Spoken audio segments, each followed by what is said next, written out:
welcome to this very special conversation.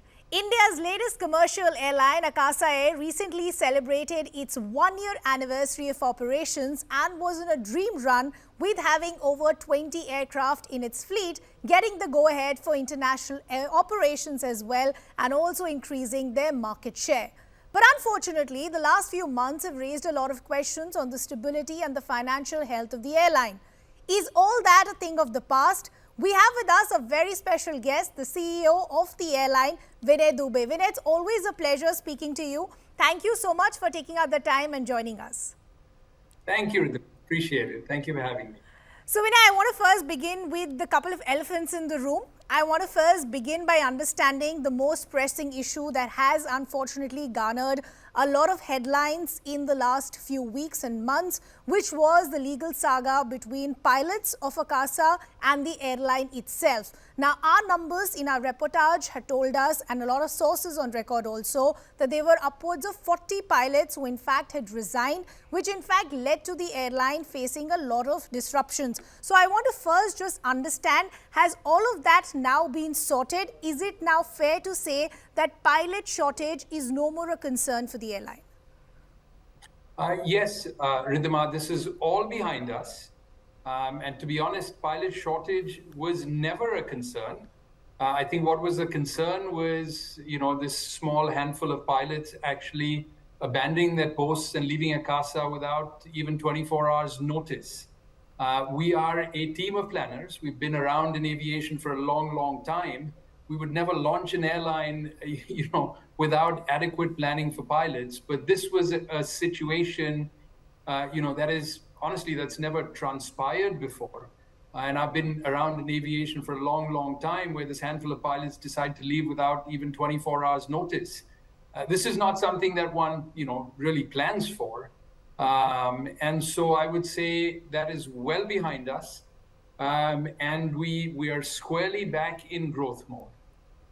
Vinay, so the case in fact had gone to multiple courts as well. So I want to understand, how did you see the proceedings there? We'd seen proceedings in the Delhi High Court as well as the Bombay High Court. How would you try and categorize the proceedings and the final outcome? Would you say it was in favor of the airline? Well, so the relevant proceeding we're talking about is the Delhi High Court. Yeah. And to be very honest, I wouldn't characterize it as favorable for the airline, because really this is an issue that affects consumers. So I characterize this as a ruling that is favorable for consumers, because the ruling very clearly stated that the contractual obligations between the pilot and the airline needs to be respected. And that is not in favor of the airline, that's in favor of consumers. Because, the people that bear the brunt of pilots abandoning their posts are consumers, as was experienced by our customers in the July and August timeframe. So we're very pleased with the ruling, and that it is a consumer-friendly ruling. Vinay, I want to just talk to you specifically as far as the entire issue of the notice period was concerned, because you pointed this out a short while ago, that these handful of pilots, as you're categorizing them, in fact left without even a 24-hour heads up. So what did you have to feel as far as the ruling about the notice period was concerned? Sorry, what did we, can you repeat that question? So I was essentially just asking, because you spoke about earlier that these pilots in fact left without a heads up of 24 hours. So then what did you feel particularly as far as the ruling around the notice period? What we were seeking was that the contractual notice period, which in Akasa's case is 6 months for this very, very critical and highly skilled job, that our 6-month notice period be respected. And I think that was the Delhi High Court ruling that the contract between Akasa and its pilots needs to be respected. And so that was really what we were seeking for. Now, Vinay, this of course had very unfortunate ramifications for the customer and for the airline as well, because we did see suspending of operations from Bengaluru to Chennai, Hyderabad. So what's the word as far as the flight disruptions are concerned? Yeah, so first, you named 2 destinations, Bengaluru, Chennai, Bengaluru, Hyderabad. I will tell you, one of them was, had nothing to do with this. One of them was really changed back in June. And the reason that was changed was just because we had some really juicy Go Air slots available. And so that was something that we decided just to fly, to an alternative, much more lucrative destination. So I wouldn't really equate the two. But having said that, this is all behind us, right? Whatever a reduction in network we had to take, we took. So what we did was we put our revenue as a secondary consideration, and the stability and dependability of our network, and therefore the dependability of what we offer our consumers as the primary objective. And so we reduced our schedule. And again, that is all behind us, and now we're back in growth mode. So you'll see our network only continuing to increase, and in fact, you will see us, selling a network for March or the end of this fiscal year that is, well over 30% larger than what we're flying today. So Vinay, because you're saying it's all a thing of the past, it's not just the pilot issue, but there were a lot of reports as far as the financial health of the airline also were concerned. When the airline had started, and we've spoken multiple times in the past, when you had the likes of Rakesh Jhunjhunwala as an investor, the expectations, of course, were huge, and Akasa did manage to achieve a lot of them just in a short period of time. So I just want to ask you a direct question. It's twofold. One, where does the financial health of the airline currently stand? And also as far as the stability of the airline, as far as a 10-year growth plan is concerned? Sure. So let me clarify that. I'm glad you asked, because we are perfectly fine with huge expectations. You would expect that the late and great Mr. Jhunjhunwala would have picked a good horse to bet on. So let me clarify that, unequivocally. Sure. Mr. Jhunjhunwala and other investors gave us our initial capital. We have gone from 0 to 20 aircraft faster than any other airline in the history of global aviation. And Ridhima, we have not spent even 1 rupee of that capital, right? That to me should classify as above average expectations or exceptional expectations, however you want to characterize it. We are cash flow positive. In fact, we have added to the reserves of the initial investment. I don't know how much more unequivocally to put it. So these rumors for me should be put to bed. Our cash position, which is really the, for a young airline, is the indicator of the financial health. Our cash position is solid. In fact, we have enough cash not only to add to the reserves of the initial investment, but we have enough cash to put a triple-digit aircraft order out within the next 75 days. That's the other part that I want to put it in. And for anyone who's in aviation, they understand the financial strength and security that one needs to be able to put out a triple-digit aircraft order with the cash that we have on hand today. Okay, so taking on from what you're saying, if all of this is a thing of the past, let's now talk about what can we expect as far as the future is concerned. As I pointed out when I started, that just in the first 1 year, reaching that number of 20, which is crucial for any airline that is starting up, because you get the go-ahead for international flights. I want to understand, where do the deliveries of your pending order in terms of your aircraft currently stand? Sure, we should have 2 more by the end of this calendar year.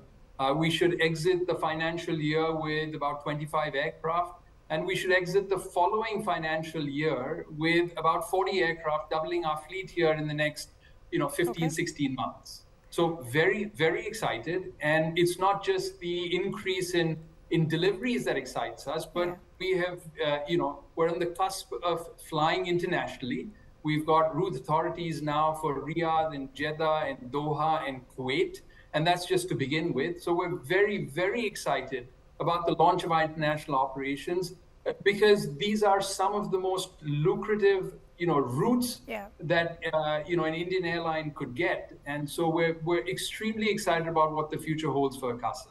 When speaking specifically as far as the domestic market is concerned, we had seen a good growth momentum with Akasa. Unfortunately, then that saw a dip in the last few months as well. But now with the festive season, Diwali and the holiday season as well, and the grounding of Go Air that still continues, what is the kind of market share expectation that Akasa is currently working with? And secondly, what is the kind of demand that you're seeing for the upcoming holiday season? Yeah. So first, let me clarify. We don't have any market share expectations. Okay. We are, we're not targeting anything. What we're targeting is growing profitably. So long-term health of business. There's nothing at Akasa we do for the short term. So market share is what our market share will be. Really, we're looking for satisfied customers. We're looking for the financial health, long-term financial health of the company. This is what we're building towards.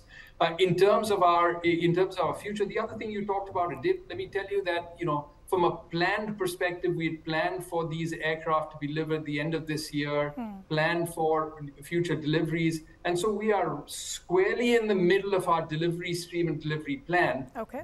In terms of this particular holiday season, I think it's going to be an incredibly strong holiday season as far as airlines are concerned. In fact, the way I look at it, this is the golden decade for aviation and airlines. The next 10 years is a very exciting time for us, given the sort of the Indian economy, given the size of the population, the under penetration of aviation here that we have today. We've just got this incredible future ahead of us for aviation for the next 10, 15 years. That's good to hear in terms of the long-term plan for the airline. Also, Vinay, I just want to make a slight diversion to ask you about as far as the IPC Amendment is concerned. That also came recently. Now, this, of course, has been a long-standing issue of conversation and even discussion. As a new airline that is still continuing to look for bigger orders, waiting for more aircraft to come in, how did you see the kind of amendment that came in?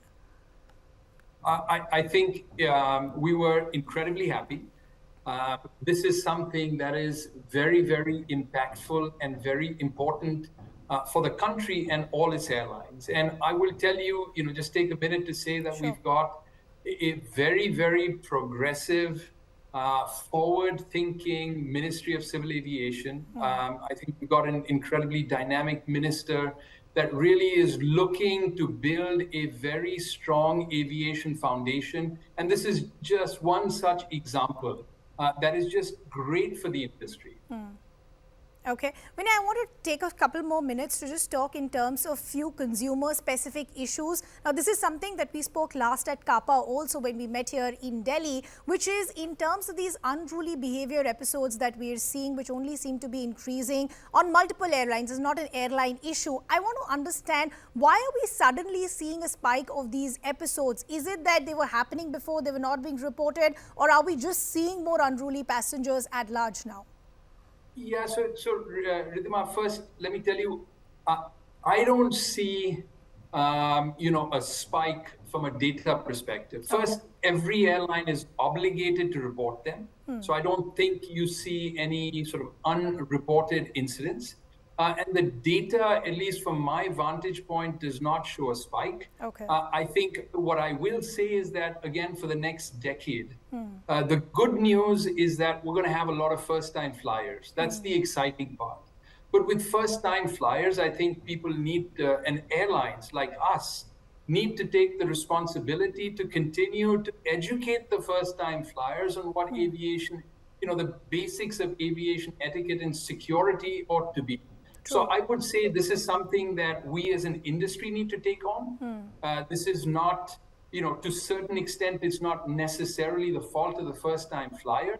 I want to be quite sympathetic towards some of them, by the way, not all of them, because there's some levels of unruly behavior that are just not acceptable. Yeah. But I think as an industry and as an airline, we need to take some responsibility for continuing to educate that first-time flyer, because for the next 10, 15 years, we're going to have a lot of first-time flyers, like I said, both exciting, but also a sense of responsibility that is on our shoulders. Okay, Vinay, the last question that I have is something that every consumer and passenger wishes to ask all airline operators, which is that why are the airfares not coming down? In fact, they're only increasing.